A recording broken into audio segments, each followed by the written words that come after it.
പ്രസവ ശസ്ത്രക്രിയയ്ക്കിടെ വയറ്റിൽ കത്രിക മറന്നുവെച്ച സംഭവത്തിൽ കുറ്റപത്രം സമർപ്പിച്ചു. കുന്നമംഗലം കോടതിയിലാണ് മെഡിക്കൽ കോളേജ് പോലീസ് 750 പേജുള്ള കുറ്റപത്രം സമർപ്പിച്ചത്. 2 ഡോക്ടർമാരെയും 2 നഴ്സുമാരെയും പ്രതികളാക്കിയാണ് കുറ്റപത്രം. പ്രസവ ശസ്ത്രക്രിയയ്ക്കിടെ കെ ഹർഷിനയുടെ വയറ്റിൽ കത്രിക മറന്നുവെച്ച സംഭവത്തിൽ കുറ്റപത്രം സമർപ്പിച്ചു. 2 ഡോക്ടർമാരെയും 2 നഴ്സുമാരെയും പ്രതികളാക്കിയാണ് മെഡിക്കൽ കോളേജ് പോലീസ് കുന്നമംഗലം കോടതിയിൽ കുറ്റപത്രം നൽകിയത്.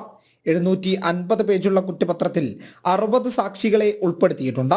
2017 നടത്തിയ MRI സ്കാനിംഗ് ആണ് അന്വേഷണത്തിന് നിർണായക തെളിവായത്. ഹർഷിനയുടെ വയറ്റിൽ കത്രിക കുടുങ്ങിയത് മെഡിക്കൽ കോളേജിൽ നിന്ന് തന്നെയെന്നും മെഡിക്കൽ ബോർഡിന്റെ വാദം ശരിയല്ലെന്നും അസിസ്റ്റന്റ് കമ്മീഷണർ പറഞ്ഞു. കത്രിക കുടുങ്ങിയത് 3ാമത്തെ പ്രസവ ശസ്ത്രക്രിയക്കിടെയാണ്. ഡോക്ടർമാർക്കും നഴ്സുമാർക്കും വീഴ്ച സംഭവിച്ചെന്നും കുറ്റപത്രത്തിൽ ചൂണ്ടിക്കാണിക്കുന്നുണ്ട്. നഷ്ടപരിഹാരം കൂടി ലഭിക്കുന്നതോടെ മാത്രമേ നീതി പൂർണ്ണമാവുകയുള്ളൂ എന്നാണ് ഹർഷിനയുടെ പ്രതികരണം.